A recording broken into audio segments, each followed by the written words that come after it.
আসসালামু আলাইকুম and hello everyone, কেমন আছেন? আশা করছি যে যেখানেই আছেন না কেন সবাই অনেক অনেক ভালো আছেন। জি হ্যাঁ, আমি এতগুলো মাছে ঝাল লবণ হলুদ মাখাচ্ছি কেন জানেন? সরিষা ইলিশ রান্না করব দেখে। আমার সিগনেচার ডিশ, যেটা কিনা আমি রান্না করতে ভীষণ ভালোবাসি। এটাও তার মধ্যে একটা, সেটা হচ্ছে চিংড়ি মাছের দো পেঁয়াজা। এই রান্নাটা আমার হাতে যে বা যারা খেয়েছে তারা যতটা পছন্দ করে তার থেকে বেশি পছন্দ করি এই রান্নাটা আমি করতে। রান্না আমাদের ওয়ার্ল্ডের সবথেকে দামি একটা গুণ আমার কাছে মনে হয়, মানে ফাইনেস্ট আর্ট। এটা ডেফিনেটলি একটা আর্টের মধ্যে পড়ে। যদিও আমি রান্না করতে খুব একটা ভালোবাসি না, তারপরেও আমার বাসায় কেউ আসবে সেই মোমেন্টে আমি খুব আদর যত্ন ভালোবাসায় আমার 100% এফোর্ট দিয়েই আমি রান্নাটা করার চেষ্টা করি। আচ্ছা, একটা জিনিস কি আপনি জানেন? হয়তোবা আপনাদের জানা থাকলেও থাকতে পারে, রান্নাটা হলো দুনিয়ার অনেক বড় বড় আর্ট এবং স্কিলের মধ্যে এটা কিন্তু অন্যতম। আর রান্নার পর আপনি যখন একটু টায়ার্ড হয়ে বসবেন তখন একটু চিন্তা করে দেখবেন আপনি কেন করছেন এই কাজটা। কাউকে খুশি করতে, কাউকে ভালোবেসে। কেউ যদি আপনাকে এসে বলে তোমার রান্নাটা ভীষণ ভালো হয়েছে, জানো আমার খেতে খুব ভালো লেগেছে, ওই মোমেন্টে আপনার সমস্ত ক্লান্তি কিন্তু দূর হয়ে যায়, সমস্ত এফোর্ট কিন্তু একদম ওয়ার্থ ইট হয়ে যায়, যেটা আমার কাছে মনে হয়।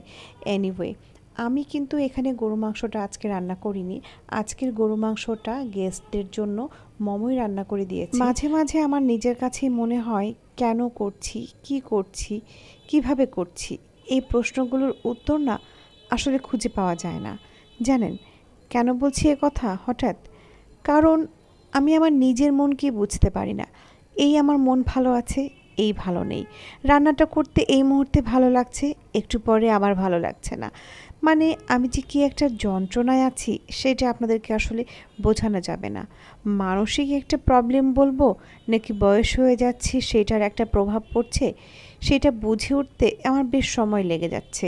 নিজেকে খুঁজে নেওয়ার চেষ্টা করছি, ভালোবাসার চেষ্টা করছি। সবগুলো রান্নার ভিডিও ফুটেজ হয়তো বা আপনাদের সাথে শেয়ার করা পসিবল হচ্ছে না, কারণ রান্নার ঝামেলায় বা চাপে আসলে ওইভাবে মাথা থেকে অনেক সময় অনেক কিছু ছুটে যায়।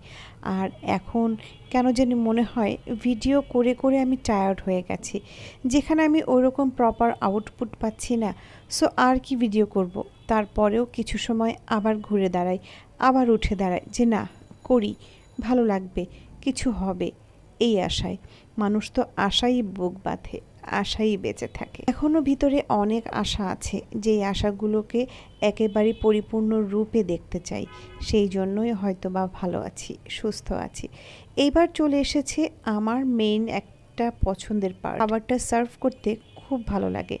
হয়তোবা আপনাদের মনে হতে পারে কি এমন সার্ভ করেছি বা কিভাবে করেছি, তাই না? বাট ট্রাস্ট মি, এই পার্টটা যে আমার এত পছন্দের একটা পার্ট আমি বলে বোঝাতে পারবো না।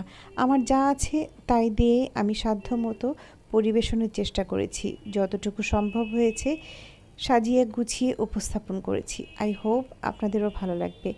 আর আরেকটা কথা, গেস্টদের ভিডিও বা গেস্টদের ছবি আমি দিতে পারছি না, যার কারণে দুঃখিত।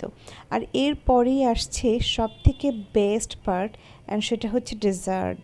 ডেজার্টের ভারটা সবসময় থাকে মমোর উপর, কজ ও যতদিন আমার সাথে আছে আমি দেখতে চাই ও এই জিনিসটা করছে, আর ও যখন থাকবে না তখন আমি হয়তো এই কাজগুলো করব আর ওকে অনেক বেশি বেশি করে মনে করব।